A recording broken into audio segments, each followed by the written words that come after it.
Welcome back to another episode of Aboutcast. We have another Attack on Titan episode review, and this one's going to be on the 68th episode, A Brave Volunteer.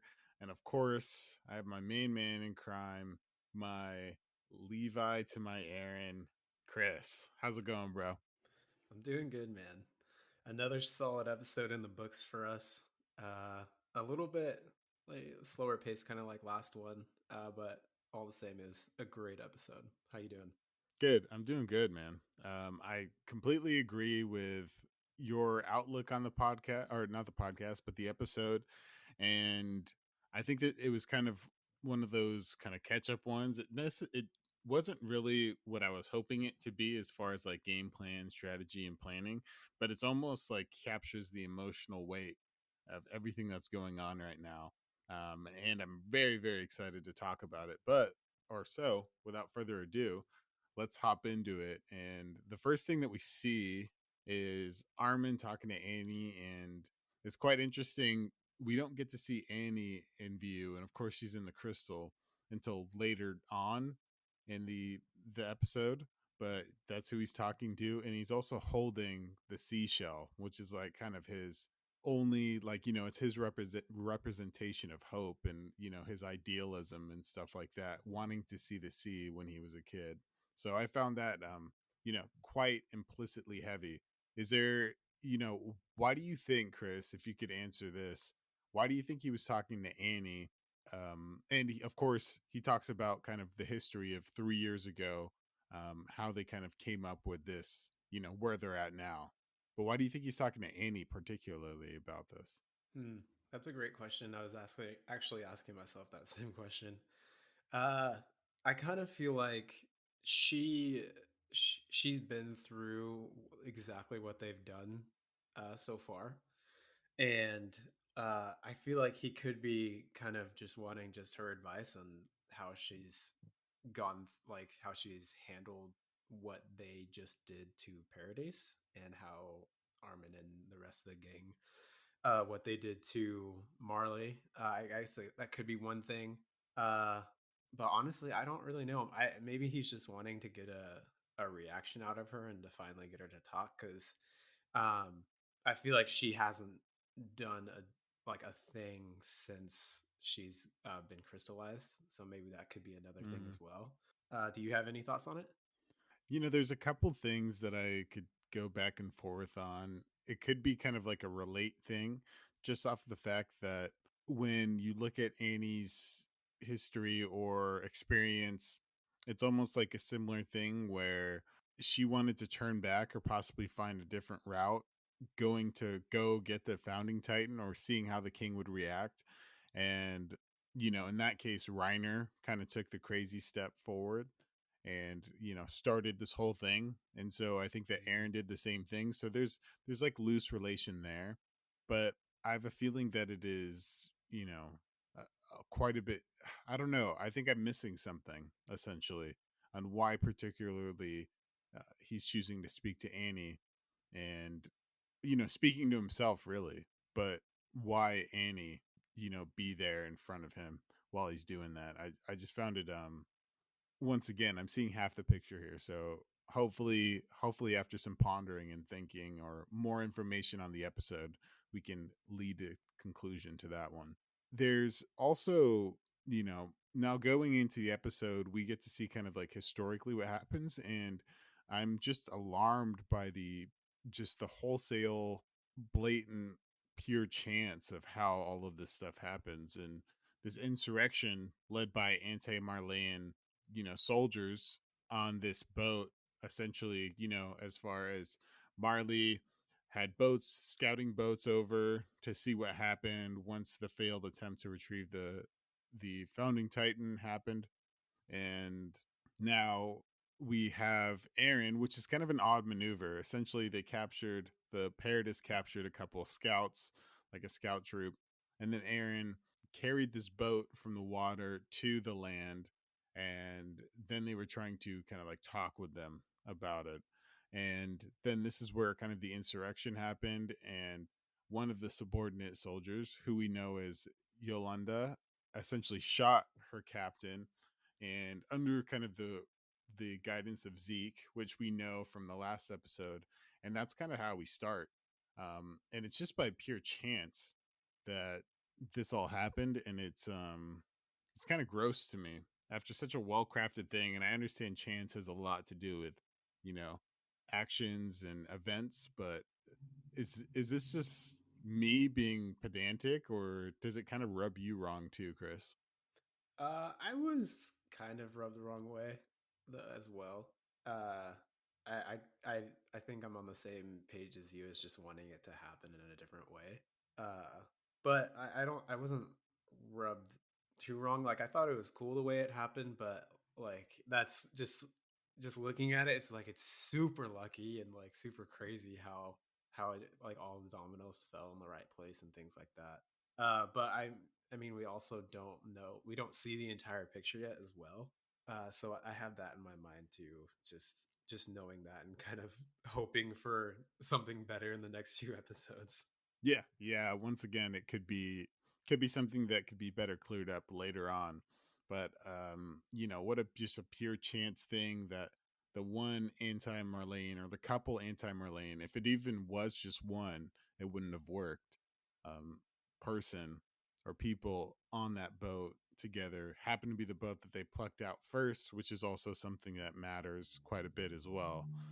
And they happen to capture the Titans the same, or not the Titans, but the scouts the same kind of run around um, on that boat. So it's just crazy. The also thing, you know, once they get there, they have a conversation about like what Marley is capable of and why they haven't attacked Paradis again. And so we find out a little bit of context. Of course, we know that Paradis is not, or not Paradis, but Marley is not well liked.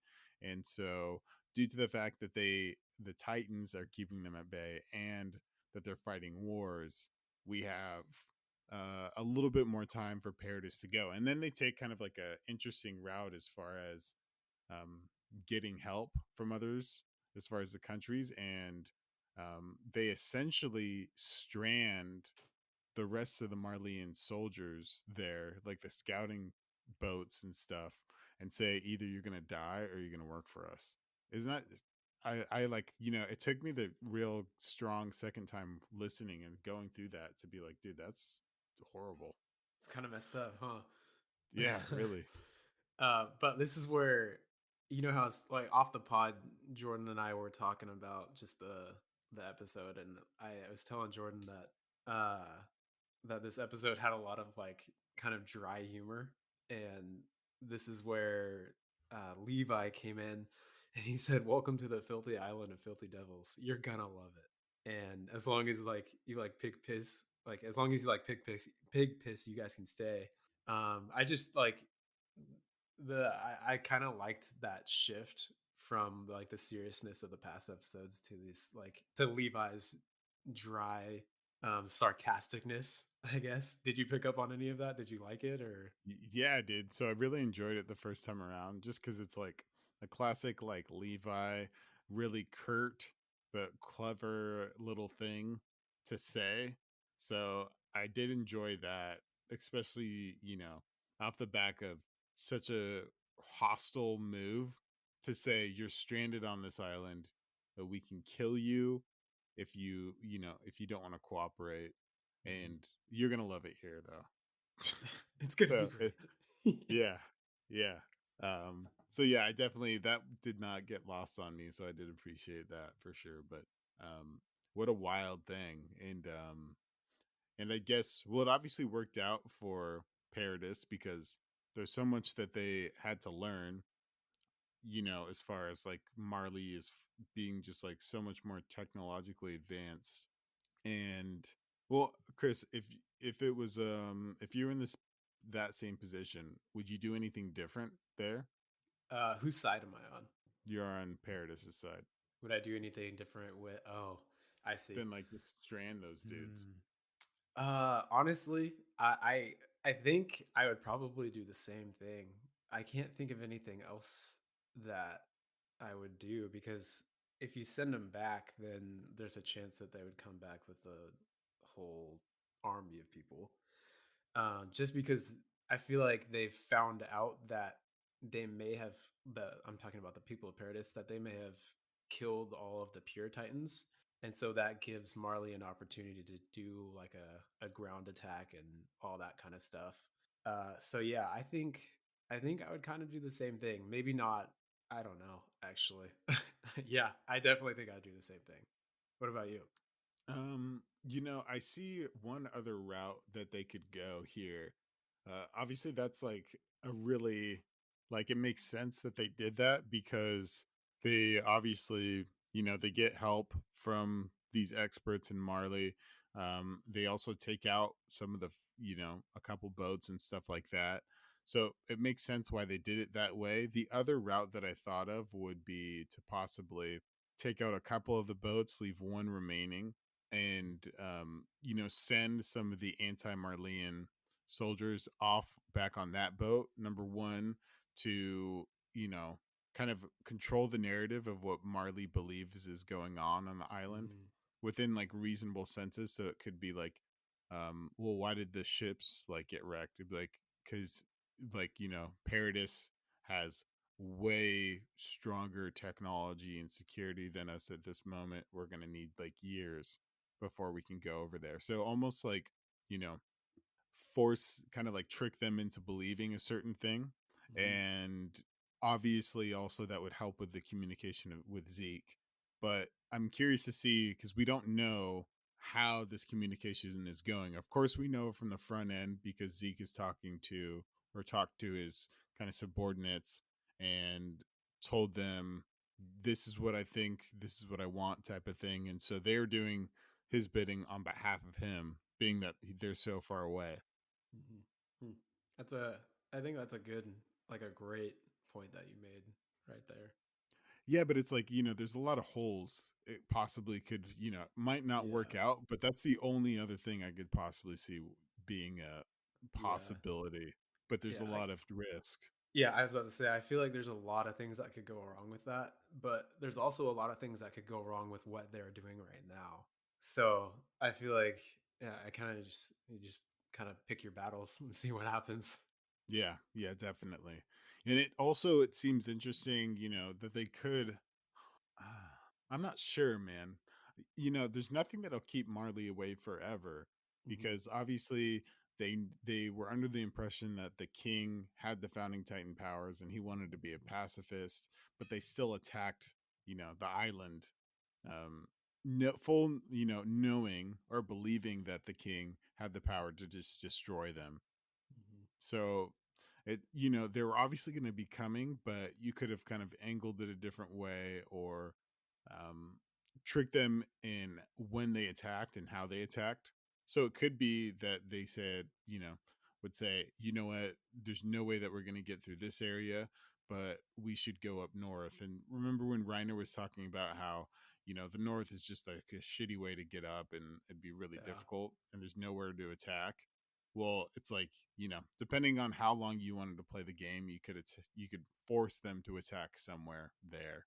But Yeah. once again, kind of like if you kind of calculate the expected benefit of each way of going about it, I think that the way that they, Paradis went about it was probably one of the better ones. But anyway, further on into the podcast, we kind of have this introduction to Zeke's plan as far as using the founding Titan powers to, almost ensure LUD peace by I put this in quotes in my notes, but nuclear means is once again we have a big decision here and like Zeke's terms as far as he understands the ability of the royal blood interacting with the founding titan powers. Does this seem like one of those things where is this the best possibility for them to run through right now, or do you think that you could think of a better possibility to go about ensuring the safety of all LUDs? Mm. Yeah, I don't know if I agree with doing the whole rumbling. Uh I think I'm kind of more on like Armin's side and trying to figure out a way to talk through it or a way to do it in a more peaceful manner. Just because I feel like the rumbling is like the ultimate like end all be all, I guess. And I just don't want the people of Paradis and uh to just be viewed that way, I guess. And so yeah, I Mhm. wish that there was, or I wish and hope that there's a different way to go about doing this. Is there, are you kind of on the same page as me, or are you thinking something different? Um, I they kind of have their hands tied Hmm. because this is the only way that they could possibly kind of escape the grasps of Marley. And the fact that, they've did the defensive measures. The founding titan has a few things. It has like defensive things and it has like attacking things. And then kind of just maybe a little bit ambiguous as far as like what the real fit and use of these things are. The coordinate is the ambiguous one. The walls are of course the defensive one, and then the rumbling is of course the attacking one. Hmm. The the um the rumbling's the only one that kind of makes sense and is the option. But I would say more so in the fact of, and I don't think this would last long either, but a threat of don't touch me type of thing. So you could think of it as like a porcupine. Yeah. If their strategy was an animal, it would be don't get near me or else you're going to get really hurt, but I won't come after you type of thing. Mm. I'll do my own thing and you can do your own thing if you want, but your life is going to suck if you get involved with my stuff. So it's a it's a give and take type of thing, but you know they don't have a lot of options to choose from. I just can't think of anything. They could use it or they can use it as a threat. But usually threats I feel like are um, you know they're not a realistic way of getting anything done because eventually in the long run, um, threats get called out. Yeah. They can't last forever. So, you have to be committed to using this thing, which I honestly think that Zeke would be down for. And the Eludians. It's just crazy to see how this is all kind of transpired, right? Yeah, I agree. But anyway, so we have Marley working with Paradis, or the captured Marley people working with Paradis, and they're still in prison and stuff, like, spending time literally like locked up when they're not doing work. But we see like this interaction, which is cool, through the cook, through Onion Capone, and a few other people. And also, I don't know if you picked this up, but I think Sasha was a little curious about the dark side, my guy. Um, she was asking Yen about his skin color and why his skin was so dark. Um, and makes perfect sense. I saw something special in her. So Kind of going going away from like that, the humorous part of it, because I think what you think is hilarious. But did you think of anything else? Like, did you pick up on anything else in between that interaction between Anya Capone and Sasha, and just how he explained why they had dark skin? so he talks about like God and wanting them to be different. Um, Hmm. that's kind of the main thing, and then obviously that he then alluded to that's why you guys are different too. You're Hmm. made from kind of like the descendants of Ymir type of thing. Hmm. Um, is that the main thing that you're pulling from it, or is there Yeah, something more implicit? yeah, no, that's totally it. I was just wondering if like you had any thoughts about that particular thing, I guess. Well, there is something that I was kind of surprised of. You know, in real life you have a lot of like cultures around the world and they could be isolated, like a little tribe in the Amazon who doesn't, the quintessential and cliche thing of this tribe that never gets, communicated with by the modern world.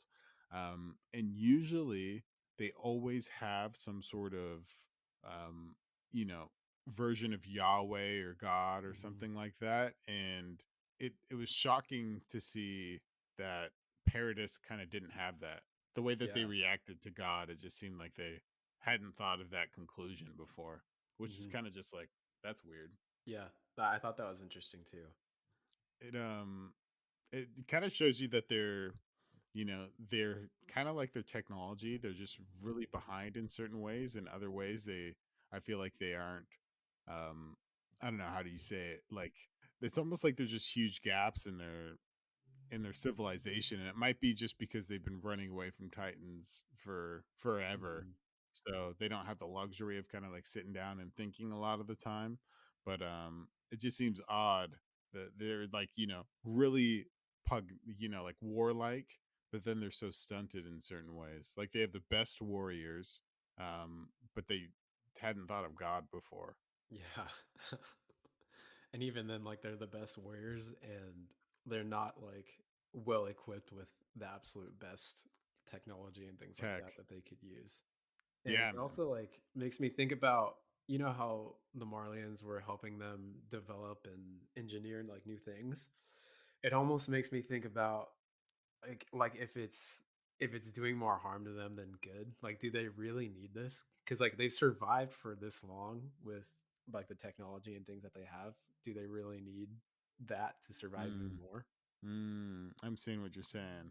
So essentially, like, if essentially, it's almost like back in when Genghis Khan was ruling, the essentially they would have like different phrases for Mongols, and one of them is half cooked.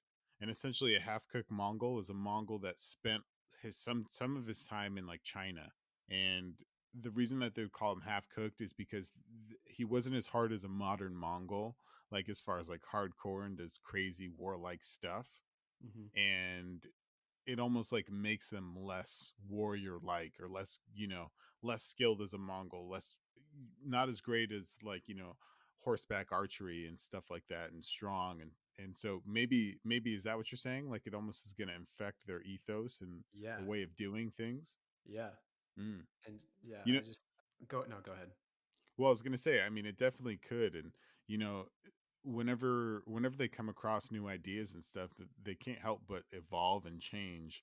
um I don't believe that they have a choice to, though, because they are going to get attacked soon, and so they just have to like catch up on so much stuff. Yeah. Regardless of what the things that they can pick and choose, they just have to be ready. Hmm. Yeah, that's true too. I didn't think about that portion of it as well. Like watching this episode, I totally forgot that like there's an entire world about to come down on the island. Yeah. Yeah, and it's yeah, I find it you kind of do lose track in some of that stuff because there's a lot of like character building and relationship stuff Hmm. there, but at the same time, like this is a perfect segue, I think, from the scene where Eren, Armin, and Mikasa are talking when Eren is shooting and like doing target practice.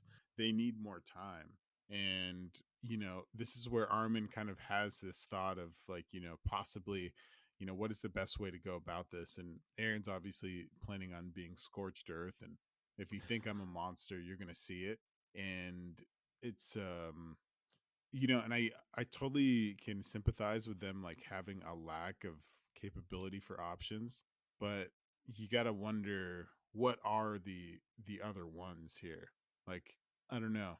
Maybe it is just kind of you can't be a pacifist right now. You have to confront this thing, but at the same time, um this is something that I thought was gorgeous, and I'm sure you picked it up on too, but the scene, like literally the scene right after Aaron shot his last like shot for target practice, was the scene where Sasha got shot. Yeah. So it's almost like his warlike attitudes directly killed Sasha. So he's like responsible for it, which in a lot of cases he is, because this wouldn't have happened without his kind of reckless going about it. But yeah, I'm curious to see how that affects. Obviously, Armin trusts him less and doesn't believe he knows them as well. But do Hmm. you think, this is what I'm curious about? Do you think that lack of trust that we're seeing in there will be emulated through kind of the way that there's a lack of trust between the Marleyans or the anti-Marleyans and the Paradis people? Hmm. Can you phrase that? Like, are you talking about Armin and Aaron specifically? Well, okay, so here's I guess we're kind of maybe this will be a little bit out of like sync with the episode, but there's a few things that I know that shows me that Aaron's not trusted very well. Number Mhm. one, the scenes that we see him in, he's in a cold place and it's dark. So that automatically means he's underground, stopping him from turning into a Titan. And the and that also means, and that's also a reason why I think that Mikasa, Eren, and Armin aren't together. um Mhm. Aaron's like imprisoned, so this means that there's a huge lack of trust there, and maybe it's just because he went AWOL. So, but at the same time, there's like, there's some things that don't make sense to me. Like, why, if you don't trust Aaron, um, and you don't actively trust Zeke or the anti Marleyans, then why let Zeke out into the forest? Mm. You know, like Yeah. it's just goofy, man. I don't know. It's kind of smells like, I'm not sure. Is this just Levi getting this fucking impractical joke on? This monkey gets to go back into the jungle type of thing. Yeah. It just doesn't make sense to me. Like, why Yeah, be so measured in some ways? I guess. Well, I guess for the Zeke portion of that, it'd be really easy to use ODM gear there. That's the only, like, I guess, plausible reason why they would send him there. But it also, like you said, doesn't make sense to me either about why they took him to that specific spot. Uh, yeah, but as far as like what you're saying about Aaron and the mistrust, like I feel like we've totally seen that in the last two episodes, especially when they got onto the blimp in the last episode and they immediately like arrested him and tied his hands and all that stuff. And Hmm. I actually didn't pick up on where Aaron was at, and I noticed the fog coming from his breath and how it was cold, but I didn't like put two and two together that he could possibly be underground and in prison. So that's a good catch on your part too. But yeah, I totally agree that they're like I've been saying this like the past. I don't know. I feel like I've said this every single episode since we've seen Aaron. But like, there's definitely a rift between Aaron and the rest of the team. Um, Yeah. and yeah, and like Armin is. I feel like Armin is so torn in two pieces right now. He's just being split in two different ways because I feel like you see that he loves Aaron so much and like he cares about him so much, but at the same time he doesn't agree with anything that Aaron has done so far. Um, Hmm. so it's kind of tough to see that and like watch that unfold. And I'm really interested to see like going forward what happens between their relationship. Yeah. I I think that there's yeah, like we see Armin's, and this is kind of irritating too, because we don't get to see Aaron's emotions in this at Hmm. all. Hmm. Like, he's just this kind of like war robot that doesn't care or doesn't get affected by anything. Of course, he was kind of affected by Sasha's death, but it was still in a very cold and calculating way relative to how everyone else interacted with her, who, had the same type of relationship, or like, start of a relationship to Sasha as he did.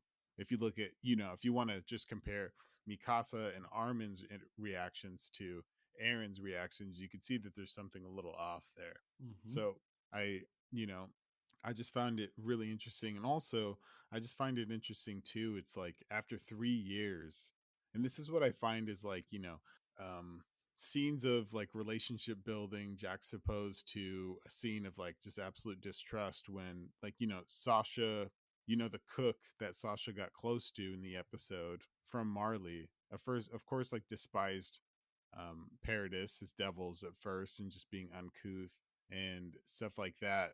But he went to her gravesite and was just like torn up by it, and um, you know, talked to her parents and said, like, your daughter loved the food I cooked, and like, please, whenever you'd like, please, I'd love to cook for you and stuff like that. So um it's obviously like huge trust and huge, this bond between Marleyans and people like with Eludians and stuff, and more so probably than what we've seen on Marley.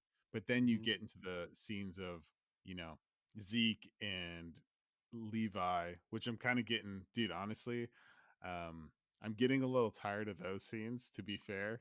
And I'd love to hear your point on that. But also, the biggest scene of distrust is like these people that just betrayed their country and then stole like, valuables. So they stole like Titan serum. They were still held at gunpoint, ironically, Yeah. with their own guns that they gave them and that Yeah. they've been helping this country for 3 years. It's like, dude, what? It's starting to not make sense to me. Yeah. I feel like is it Yelena or Yolanda, whatever her name is? Yeah. I feel like she Hmm. even said like we've been trying to gain your trust for 3 years. Like we've given you this, we've given you that, we've given you information. You still don't trust us. But and then you see her say, or you hear her say like, "Oh, we'll see see you at the dinner table eventually." Like I feel like they have optimism about that, um, but yeah, there's it's just I am on your side, dude. Like I after this episode, I'm just like, I don't know what's going on anymore. Like, what's happening? Yeah, and maybe that they're just more guarded because the people from the same country that destroyed them last time are coming and trying to help them. So I could see where the distrust comes from, but not Hmm. on year 3, not on after, these people risk their lives and they'd be, you know, they're facing death if they go back. So it's like I don't get I don't get why, the total distrust, and I feel like it's going to get in the way of them inevitably having to fight this war that's coming, Yeah, because there's no way that they're not going to get attacked. And um, they don't they don't have any allies out there, so it's like it's funny that they're turning some away yeah, in turning on like the in a only sense. allies they have. Yeah. And Yeah. the only possible out, and granted, this out was because of Aaron's actions. Now it's like went scorched earth on him. So they did have a possibility. Like, I mean, this whole episode is Armin talking about the possibility of them maybe being able to do something different that day, or, Yeah. making different decisions to possibly not get here. But now they don't have that opportunity, and you know now they're kind of acting funny with the people that are like help them execute it. It's just, yeah, I don't know, man. It's kind of like really annoying to see Paradis make so many like incredible like calls and moves. Hmm. But maybe this is just another way of showing them that there's incompetence in that military and stuff like we've seen before, just like the Yeah. Marleyan one. I actually had that down in my notes about that. Like it does show. Oh, it was when Zeke and Levi were in the carriage. They like it showed a scene of person at Paradise reading a newspaper, and then Zeke says like, "You guys are calling it victory," and then he said something like you guys are getting like too confident or something like that. I can't remember exactly what he said. Yeah, something about ignorance, right? Yeah, ignorance. That's what it was. But yeah, it's just another, I guess, parallel with Marley, the people of Marley and the army of Marley, like being so just like overconfident and being super complacent, and like it just like it makes me so kind of like sad and disappointed because I just want to be like, you guys need to like, haven't you guys learned anything? And like, haven't you seen anything from like what you guys have seen in Marley? Yeah. And maybe they are so just so sheltered that they can't, like, Yeah. they don't have the perspective of understanding what else is happening out there in the world. But it is just kind of irritatingly simplistic, like without like, and there should be no reason why it is that, you know that they're so unsophisticated with this stuff. Mhm. That's a good point out, though. It is kind of like a, I mean, of course it's not like a shot for shot, but it is like, they obviously made sure that that scene looked really similar to the one where the Marleyans were looking at the newspaper talking about their victory. Yeah. That was just a highlighting of their big mess up of they're going to be in trouble soon. Mhm. Yeah, so it's interesting to see what's going to happen to him in the next few episodes. But going back to, I kind of want to backtrack, sorry, Yeah, no worries. to when they were giving him the Titan serum. Do you have any thoughts on what they're going to do with that? Well, they have to, they have to progress with you know, as far as like the Titan bloodline. So they have certain amount of powers that they have to maintain. So I think that's obviously a big one. Um, Other than that, there's no other reasonable way of using it. Hmm. Just off the fact that I mean, maybe Historia's offspring might inherit, certain Titan powers and stuff like that, but it's also dangerous because who knows if she has the same kind of like submission of will as the royals did to get to that point in Paradis. Um yeah, I think it is only to kind of progress the morphs from, Yeah. of happening, but it's yeah, they did say that they're going to have a hard time producing it.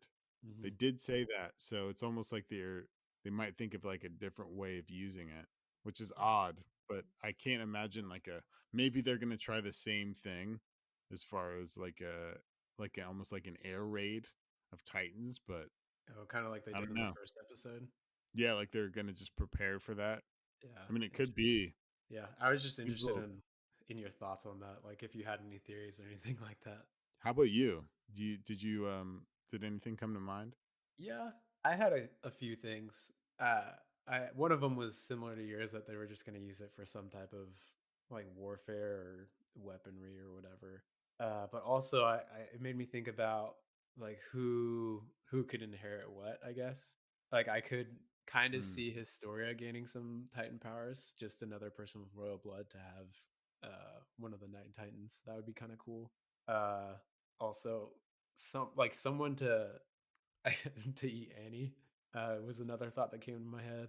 But that was kind of about it. I tried not to read too much into it right now just because we don't know a lot. But like watching the show, I always theorize about a lot of things. So yeah, those were the things that came to my head. Dude, that's why we're here, man. We're here to theorize. So it is obviously, they have to keep the power in house. So they need that. It gives them more options as far as creative battlefield planning and stuff like that, but it just doesn't make sense why they would need to produce it as of yet. And it's also really cruel to Hmm. use them the same way that Marley did, which is almost like antithetical of, Zeke's idea of protecting Eludians, and how they kind of came about it. So if that was kind of the mainstay of how they were going to use it, then they wouldn't have gotten it in the first place. Yeah, You wouldn't think that they would do that to their own people. So yeah. we'll see. Surprises are for sure going to be ahead on that one. Is there anything else that you had that you like marked down in your notes? Let me check. I don't think so. I mean, yeah, I mean, there was that moment between Sasha's dad and Nicola. I feel like the cook. I feel like we kind of touched on that. Also, we see Gabby and Falco locked up, and Gabby's absolutely going Mm. crazy. That was kind of interesting to see. But other than that, there wasn't a whole lot. Do you have anything else? One thing that Zeke did say was he did think about Gabby and Falco when he said, like, can I show them this as Oh far as yeah, like the forest and stuff like that? And I'm not sure exactly how loaded that is, you know, that point. And of course, Zeke is obviously keen to meet Eren as well. So yeah. he did mention that, which obviously is like, that could influence big moves and stuff like that. Who knows? But I don't feel like it's safe for him to do anything, especially if Mhm. Levi's around. Like, if he farts and Levi smells it, he's gonna, Levi's gonna kill him. So, Yeah, but he has. oh, go But ahead. what? Go ahead. Well, I was gonna say, so it means that it's only about like kind of like talking about how, hey, you're my half brother. That's cool, like type of thing, Yeah, like what are we or gonna do as of with that? yet. Yeah. So there's Mhm. not I don't think that he's gonna do anything sneaky because it is on Aaron to use that power. And if he's gonna try to get it from Aaron, he's gonna have to eat him and turn into a Titan. So I feel like that's once Yeah, there's again a another lot of reason people why he has they to go through to do that. yeah, so once again another reason why he can't they should trust him, or at least Yeah. trust him more than just fucking dropping him off in the middle of nowhere. So Yeah. When you were talking about that interaction between Zeke and Levi, and when he asked if he could bring Gabby and Falco, I'm pretty sure Levi said like it's up to you. Like, what does that mean? yeah, I'm not sure. Once again, you'd think that the maybe it is like, hey, you can execute him that way if you want. Once Mm, again, like she killed like a soldier, so maybe there's like wartime law or something like that where it's okay to do that, but I'm sure no, they're not going to just say, "Hey, you know, I see, we messed your homies up, so I see what you're trying to do, an eye for an Yeah. eye thing." Mm. Um and obviously she's still incensed with rage, so Yeah. it's That girl I is mean, it's ticking time bomb. seriously, man. It might be better if she was just let off in the middle of a Titan field or whatever. But as far as like the safety, as far as like Paradis goes, I don't think you want her anywhere. Like No. she's just like a n- un unrelenting ball of hatred now. And it's Mhm. like, a trained one too. So it doesn't fare well for them to have her anywhere close to Yeah. anything important. Yeah, I agree. Well, do you have any hopes, dreams, thoughts, theories about next episode? Yeah, man. I obviously we're gonna see a little bit more, and I really hope that well, my hopes is that Paradis gets with the program and starts trusting the people that risk their necks to get out there. And I don't think that it's not it's not the scout regiment, it is Paradis that is doing this.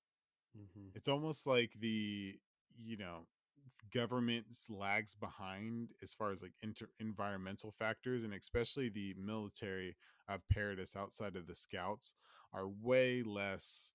They're just like way behind as far as like adapting and interacting with environments, just because they probably didn't need to, because they wouldn't die if they didn't. um so I hope that happens. I'm really curious to see Zeke in an actual room.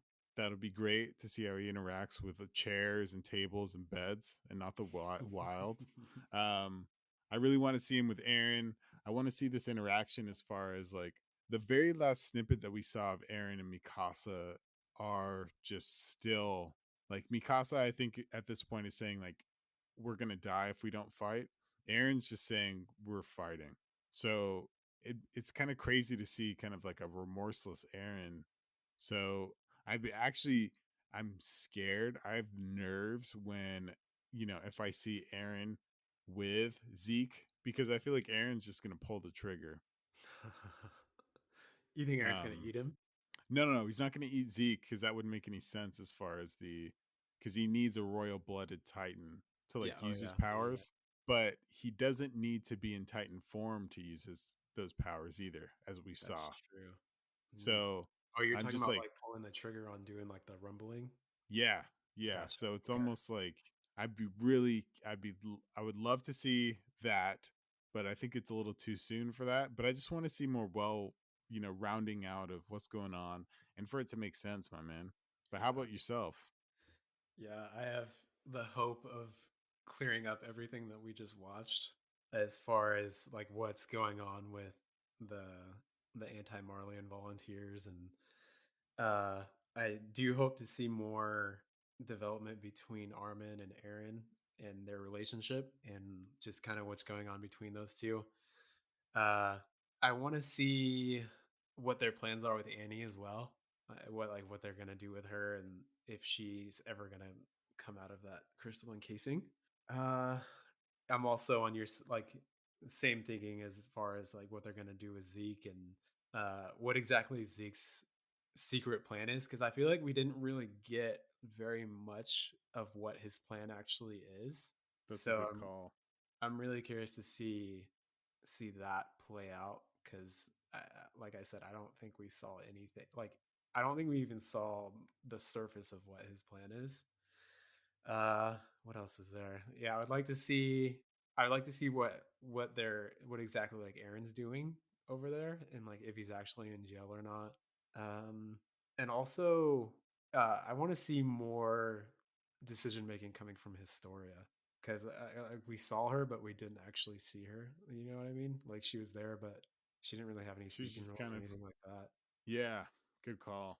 Yeah, so I'm just really curious to see and hear her thoughts and what she's been up to this entire time too. That's a really good call, man. She's just been an innocent bystander when she's one of the most important, as far as like power wise, people in Hmm. Paradis. So hopefully we get all those things and more. and we'll be talking about them next episode.